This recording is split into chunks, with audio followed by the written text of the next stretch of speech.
Qala al-musannif rahimahullahu ta'ala wa nafa'na bihi wa bi'ulumihi fid dharaini amin. La tajliban nauman wa la takuna ima illa ala dhikrin wa tuhrin kamila. La ba'sa in daja'ta zawjaka lam tasir fi ghaflatin wa talamusin mustarsila. La tajliban, jangan engkau, tajliban itu mengambil atau menarik, nauman tidur, artinya jangan kita mau tidur itu ya. Wala takuna iman, dan janganlah kalian menjadi orang tidur illa ala zikrin, kecuali sambil zikir, wa tuhring kamila, dan bersuci yang sempurna. Jadi maksudnya adalah jangan kita itu ya, ketika mau tidur ngantuk dan sebagainya itu illa idza qasatta bihil isti'anata 'alal qiyami fi akhiril lail, kecuali kalau kita itu punya tujuan tidur itu untuk membantu kita menguatkan badan kita untuk beribadah di akhir malam. Jadi minimal niatkan ya, mau bangun malam, atau ya, kalau enggak ya minimal subuh, niatkan subuh waktu mau tidur itu. Wala tatana'am bibastil firashi an-na'imah. Jangan tidur itu diniatkan ya, sekedar menikmati tempat tidur yang nyaman ya, yang sekarang banyak teknologi ya, spring bed dan sebagainya yang nyaman benar guring, meloncat aja bisa kepantul-pantul.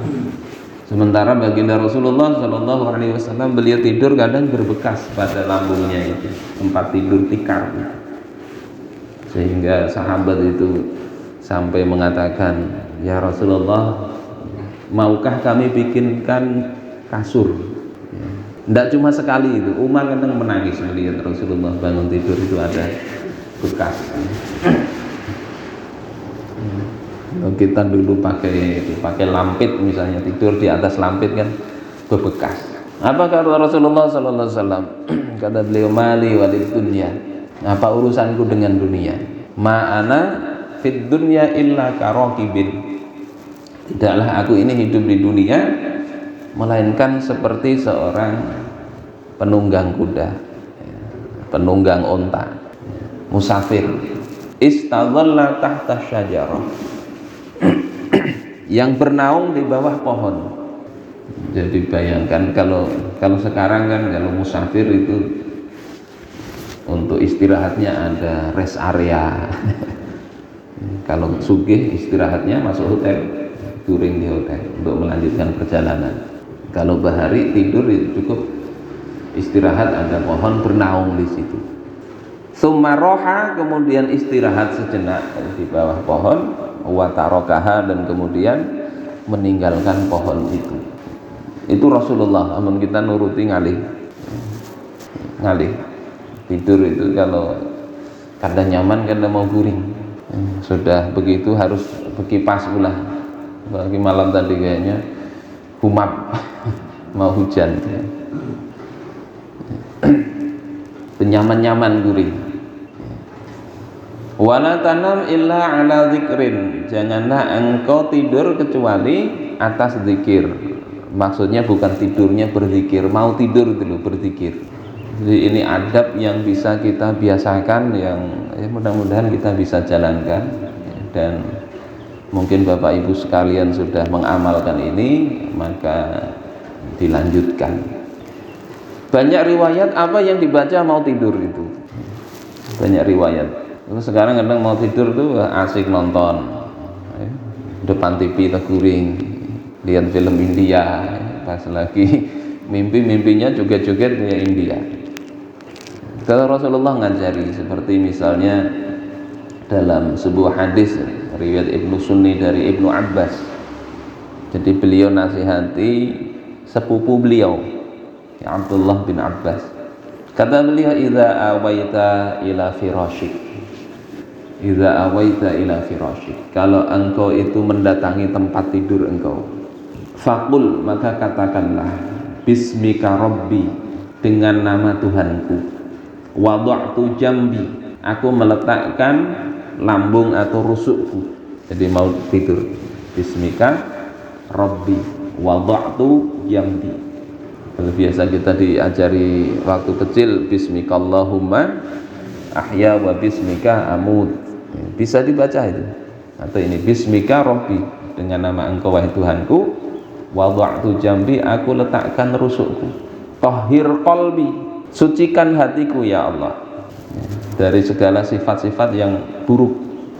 Syekh Asy'arawi suatu ketika sakit menjelang ajal itu dikunjungi, ya, didoakan semoga Allah memberikan keafiatan. Maka kemudian kata Syekh Asy'arawi, aku ini afiat, ya, alhamdulillah. Ya, afiah itu tahukah engkau yang namanya afiat? Ada sehat wal afiat. Yang namanya afiat itu mencakup bukan hanya sehat fisik. Makanya Allahumma inni as'alukal afwa wal afiyah fid dini wad dunya wal akhirah. Jadi afiat itu bisa dalam agama, di dunia dan akhirat. Kalau dalam agama maka Allah akan jaga agama kita supaya tidak ada penyimpangan. Afiat di dalam dunia, Allah jaga harta apa-apa yang kita miliki di dunia ini. Wal akhirah, Allah jaga kita di akhirat. Keafiatan dalam keluarga, Allah jaga keluarga kita. Maka kalau minta sesuatu, minta afiat, minta keafiatan. Apa kata Syekh Asy'arawi ketika beliau bertanya, tahukah engkau itu afiat itu apa? Idza yusallimullahu ala qalbika min da'i isti'radin alaihi. Al-afiyah itu adalah kalau engkau, Allah selamatkan dari penyakit protes, tidak rela dengan ketetapan Allah. Nah, afiat itu begitu. Allah berikan kepada kita sesuatu, mungkin kita ketika merasa ini kok kurang, merasa Allah itu kok memberikan kepada kita tidak pantas. Nah, itu i'tirad, protes. Afiat itu kalau Allah berikan kelapangan dalam hati kita itu sehingga tidak protes terhadap pemberian Allah Subhanahu wa ta'ala. Jadi sucikan, kita minta disucikan dari hati yang kata orang tidak bisa tenang hati, kemerungsung, ya, apa ya, kemerungsung Pak ya, nggak tahu bahasa Banjarnya apa ya, hidup jadi tidak nyaman. Banyak para sahabat itu kadang hidupnya kalau dilihat orang lain mungkin kadang nyaman, tapi karena sifat ridha itu mereka mendapatkan kenikmatan dari Allah Subhanahu wa ta'ala. Maka kata Sayyidina Umar ketika nasihati sahabat itu, engkau itu wajib ridha terhadap pengaturan Allah kepada diri kita. Tentunya sambil berusaha, kalau urusan agama tidak ngerti apa-apa, tidak mau belajar, ridho aja karena diberi Allah kebodohan, ya tidak begitu. Keluarga tidak mau sholat, ridho aja, tidak begitu maksudnya. Tapi terhadap ketetapan Allah itu, ya, misalnya ini kok ada yang kurang beres, ridho Allah beri itu, tapi juga ridho Allah perintahkan melakukan perubahan, ya, terhadap hukum-hukum Allah, ridho. Ini loh hukumnya misalnya.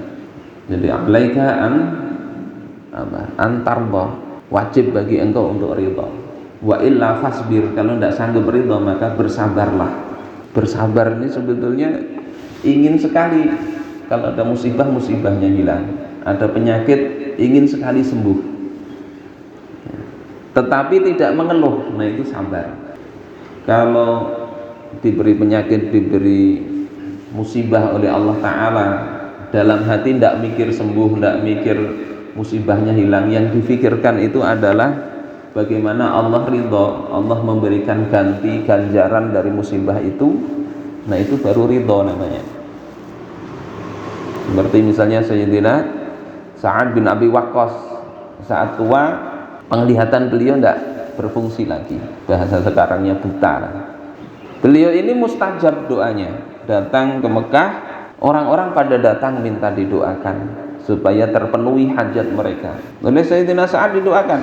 Kemudian ada pemuda yang bertanya, agak kurang adab tapi ya, wahai paman, engkau kan mustajab doanya, orang-orang berhajat didoakan, engkau doakan. Kenapa? Engkau tidak berdoa untuk diri engkau sendiri agar Allah mengembalikan penglihatan engkau. Ada ceritanya di Ihya itu. Maka kata Sayyidina Sa'ad, ya bunayya, wahai anakku, sesungguhnya ridho kepada ketentuan Allah itu lebih aku sukai daripada kembalinya penglihatanku. Ini levelnya Sayyidina Sa'ad. Jadi tidak berdoa supaya melihat lagi, tidak, tapi beliau berharap dapat pahala dari apa yang Allah beri ujian kepada beliau. Sama seperti Ummu Zufar, seorang wanita datang kepada Rasulullah, wahai Rasulullah, aku ini sering kumat ayan, dan kalau ayanku kumat pakaianku terbuka. Maka doakan ya Rasulullah supaya Allah sembuhkan. Tidak apa-apa minta itu, tidak apa-apa. Tapi Rasulullah katakan kepada beliau itu, kepada wanita ini, in sabarti walakil jannah, kalau engkau bersabar atas penyakit engkau itu bagi engkau surga. Tapi kalau engkau mau akan kudoakan supaya Allah sembuhkan penyakit engkau. Maka kata wanita itu, ya Rasulullah, aku bersabar aja. Sebetulnya ingin sembuh, tapi mengharap ganjaran Allah Ta'ala atas kesabaran, beliau milih bersabar. Ini sikap dalam hati ini penting ya. Kesabaran itu Allah ganjar dengan bighairi hisab, tidak ada hitungannya, artinya banyak benar, padahal aktivitasnya cuma sabar ya, dapat musibah, dapat ini. Nah ini kita berdoa mau tidur itu meletakkan rusuk ke tempat tidur ya, kita ucapkan tadi, bismika rabbi wada'tu jambi tahhir qalbi waghfir dzambi. Mudah hafal ya ibu-ibu, bapak-bapak.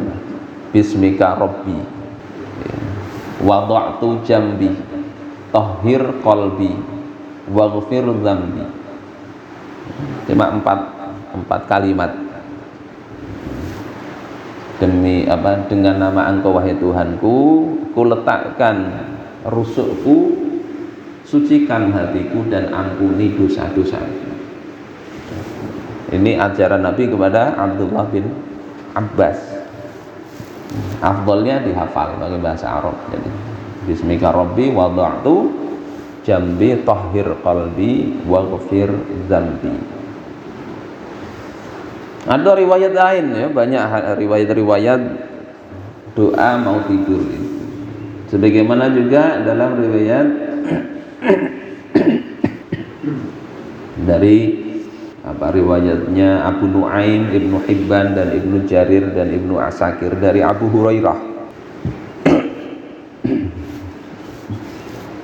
Man qala hina ya'wi ila firasyih, barang siapa yang dia mengucapkan ketika ya, mendatangi tempat tidurnya ya, la ilaha illallah wahdahu la syarikalah lahul mulk wa lahul hamdu yuhyi wa yumit biyadihil khair wa huwa ala kulli syai'in qadir subhanallah walhamdulillah wa la ilaha illallah wallahu akbar wa la hawla wa la quwwata illa billahil aliyyil azim.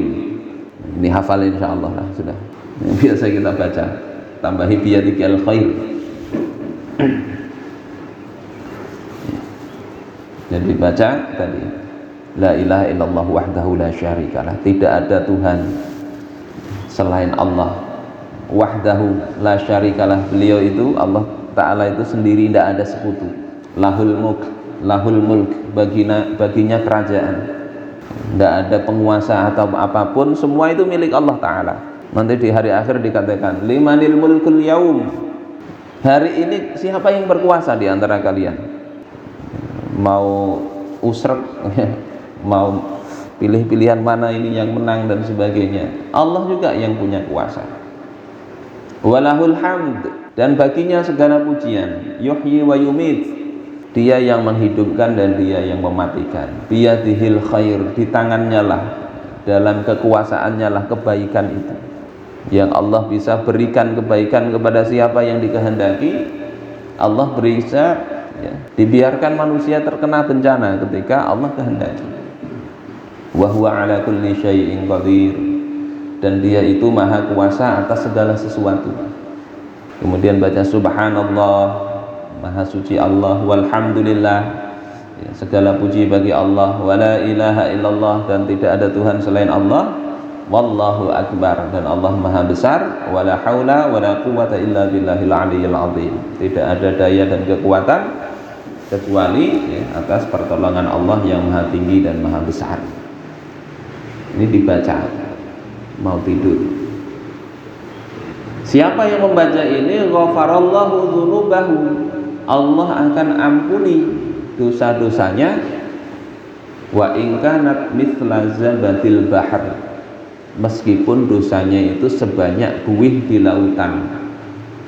Ya, banyak dosanya Allah ampuni, tapi ini masuk dalam kategori dosa kecil kalau dia tinggalkan dosa besar. Kalau dosa besar tetap harus bertaubat. Jadi bisa digabung riwayat itu, baca yang pertama, baca riwayat kedua, termasuk dalam hadis lain misalnya yang kita hafal, misalnya baca qul a'udzu birabbil falaq, qul a'udzu birabbin nas, al-fatihah, ayat kursi, baru amanar rasul sampai akhir. Nah itu juga bagus dibaca. Nah, intinya mau tidur itu baca itu, baca. Atau kalau mau baca Al-Quran, baca Al-Quran, hafalkan. Jadi yang ditulis oleh musannif ini, jangan tidur kecuali dalam kondisi berzikir sebelumnya. Kemudian bait berikutnya, la ba'sa in dhaja'ta zaujaka, tidak mengapa kalau masih punya istri itu engkau dhaja'ta zaujak, atau dhaja'ta itu ngeloni, memeluk istri. Kalau mau tidur misalnya ada istri dipeluk, tidak apa-apa. Ini jangan kemudian ini diamalkan, istri menganggur enggak pernah disentuh, maka bisa boleh dilakukan, tidak mengapa, bagus ya. Bahkan ada sampai dalam kisahnya Sayyidina Umar itu, wanita mengadukan suaminya, berkata kepada Sayyidina Umar, ya Amirul Mukminin, wahai Amirul Mukminin, suamiku itu kalau malam dia ibadah terus, kalau siang dia berpuasa. Maka kata Sayyidina Umar, ni'maz zaujuk, sebaik-baik suami ya suami engkau itu. Rupanya tidak paham Sayyidina Umar, dikiranya memuji suaminya. Ngomong lagi istrinya tadi itu, ya Amirul Mukminin, suamiku itu kalau malam beribadah terus, kalau siang berpuasa terus. Sayyidina Umar tetap memuji, itu adalah suami engkau terbaik. Akhirnya sahabat mengatakan, ya Amirul Mukminin, wanita ini bukan sedang memuji suaminya, tapi sedang mengadukan suaminya, tidak pernah diapa-apain. Tidak pernah diapa-apain. Kalau malam ibadah terus, kalau siang puasa terus, kapan waktu untuk tadi meluk istri dan sebagainya. Baru kemudian Sayyidina Umar menyuruh sahabat tadi, kalau tidak salah namanya Sa'ad ya, untuk menyelesaikan kasus keluarga tersebut. Akhirnya dipanggil suaminya itu, membicarakan tadi. Kata suaminya, aku ini orang yang memang sangat rindu kepada Allah Ta'ala, jadi tidak ngurusin istri lagi untuk urusan tadi, urusan tempat tidur tidak diurusin. Kata orang sekarang, tidak dikasih nafkah batin. Sementara istrinya itu sebetulnya juga tidak nyaman untuk itu, tapi kalau masih muda kan mungkin masih punya keinginan.